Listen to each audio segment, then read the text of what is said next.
Okay, I'm going to talk about the LGBT community, and in particular, why the LGBT community is growing so fast. So, I mean, if we look at the last 4 decades, we're seeing almost like an exponential growth curve in this LGBT community, and it's rising very quickly.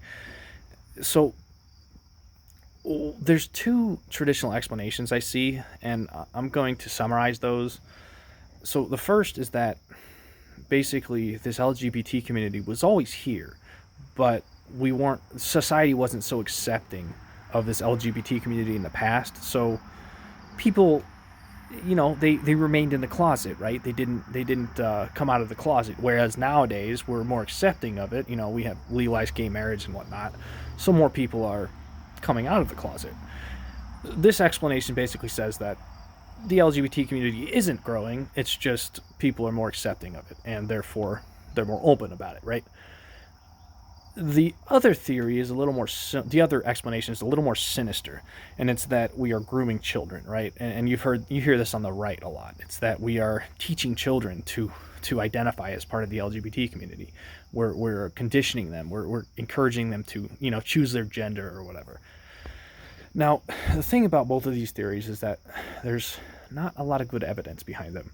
They're just theories, and I'm going to offer another theory, okay? And it's this my theory is it looks at this from a wider picture, through a wider lens, and I'll explain. You'll understand what I mean by that in a minute. But the problem with these other two explanations is that they isolate the LGBT community and try to explain it as an isolated phenomenon that it is, right?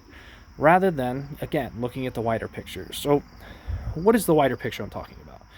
Well, let's start by asking a question. Okay, what is the LGBT community bad at? What are they bad at? I promise you, this isn't bigoted. All right, they're bad at reproducing. Right? I think we can all agree on that. Okay, with the exception of bisexuals, right? Lesbian people, gay people, trans, asexual, queer people, they're not going to be good at reproducing. Okay, we can all agree on that. So if we have an LGBT community that is growing, then we can say with certainty that that society's collective reproductive capacity is diminishing, right? That just follows logically. So where else have we seen this diminishing reproductive capacity? What are some other examples in this country, in the US, where we can say with certainty that our reproductive capacity is diminishing? Well, we know that the population is not replacing itself. Okay, we know that the average number of births per woman is below that 2.1 replacement level. And again, why is this? Well, we're getting abortions, right? We're getting more abortions than we were 50 to 100 years ago. We're using contraceptives, birth control. There's this like loneliness epidemic, right? Young men and women are just not dating each other. They're having less sex. They're having less children in general. Even well-off straight couples, they're having less children as the time has went on.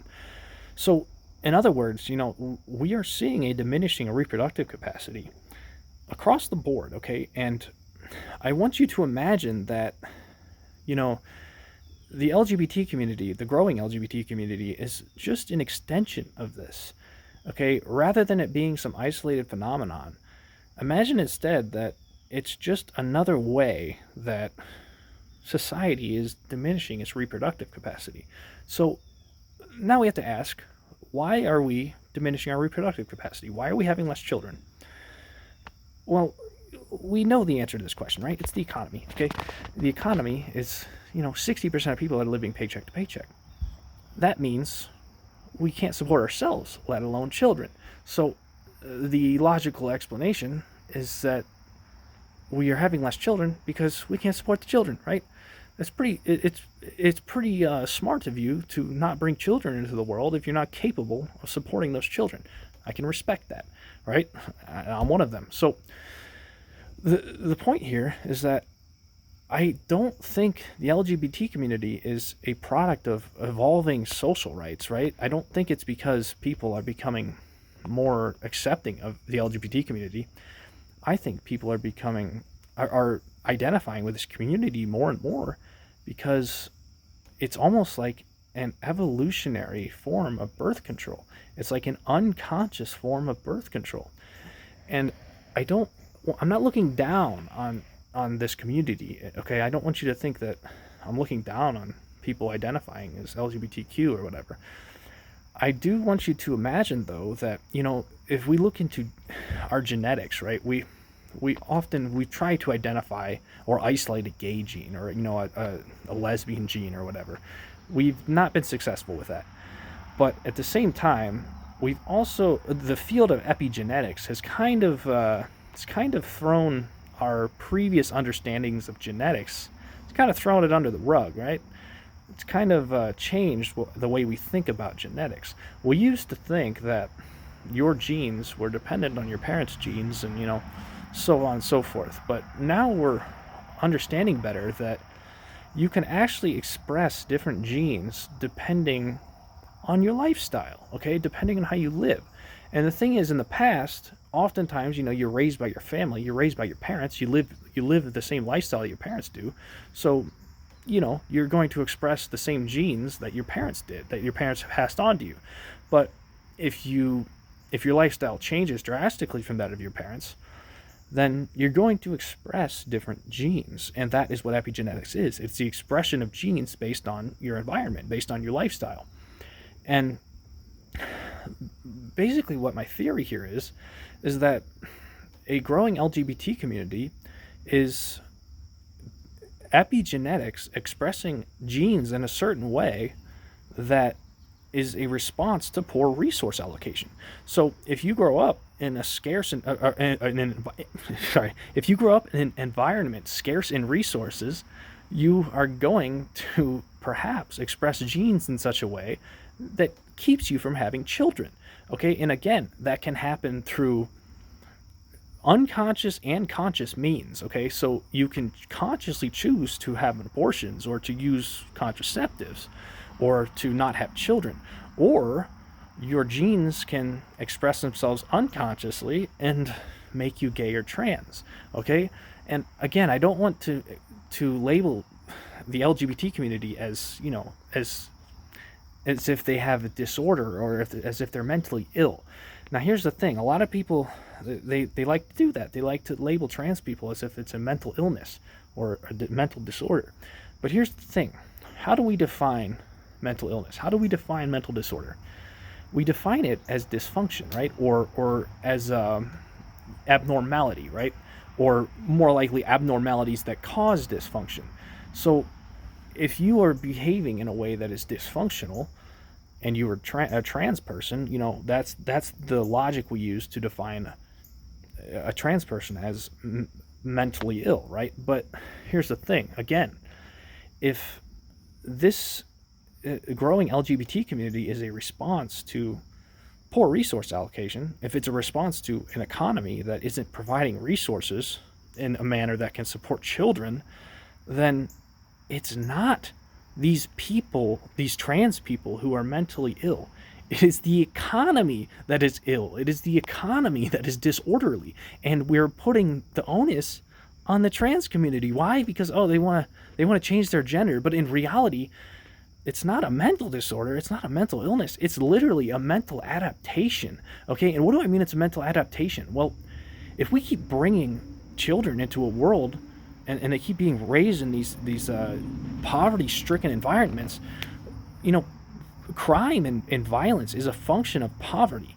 Okay, so if we keep bringing children into the world that we can't take care of, then we're going to keep feeding this violence and this crime, and that violence and crime is eventually going to backfire on the entire country, right? So if you think about it in this way, a growing LGBT community is literally a mental adaptation to resource scarcity, and it's actually helping the problem, in that we are bringing less children into the world that will ultimately be born into poverty, unable to be taken care of, and in effect, they're going to push the violence and the crime rates higher, and society as a whole become more dysfunctional. So it's actually kind of beautiful if you think about it like this, because I mean, we need love, right? People need connection to human beings. But if you look to the same sex to get that connection, you're going to end up having children. And if those children are being raised into poverty and they're going to drive crime and violence and ultimately societal dysfunction, then our genes are expressing themselves in a way that is getting that love from the same sex, or is getting that love in a way that is going to fulfill the need for love, but also while not bringing more children into the world. So we're literally we're blaming trans people for being mentally ill, or or for having mental disorders, but in reality, it's the economy that is ill. It's the economy that's disorderly, and the this is a theory again, but I think the growing LGBT community is a response to that disorderly economy. So here's the thing: we have enough children around the world I mean, we can adopt children. If you bring your own children into the world and you realize and you're conscious of the problems, you're kind of being a little bit selfish in that, these people, there's already children that need help. Okay, 9 million people starve to death every year, and a lot of them are children. If you adopt these children, you really put you really help that problem, rather than bringing more into the world when there are already so many that need taken care of.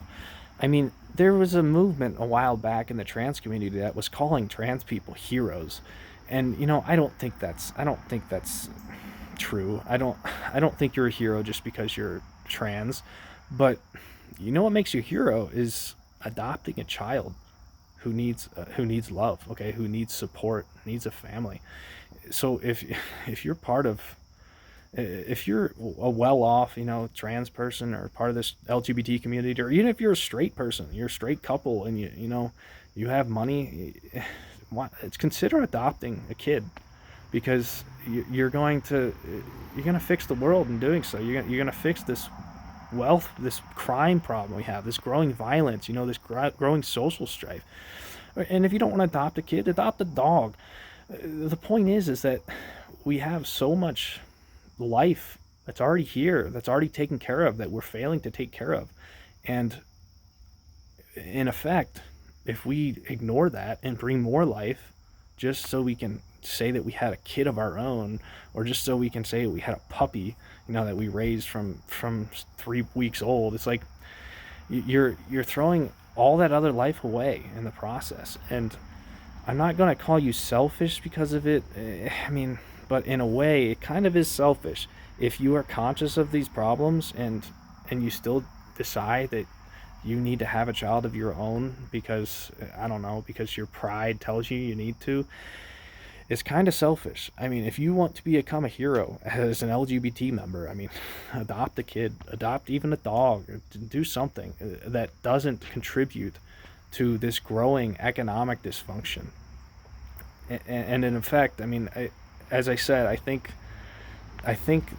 the diminishing reproductive capacity is a function of the poor economic structure. And this is just a theory again, but it does explain a lot more than just the bigoted viewpoints, the bigoted explanations, or even the first explanation I gave. So even though society is becoming more accepting of the LGBT community, I think that acceptance is being forced due to the fact that the LGBT community is growing. I don't think that we are just becoming more accepting and people are more comfortable identifying as who they truly are. I think the LGBT community is actually growing, and that's forcing societal acceptance.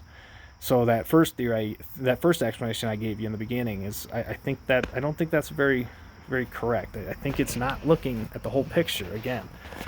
So again, just ask yourself why we are losing our reproductive capacity, and I think it explains the LGBT community. I think it explains the loneliness epidemic.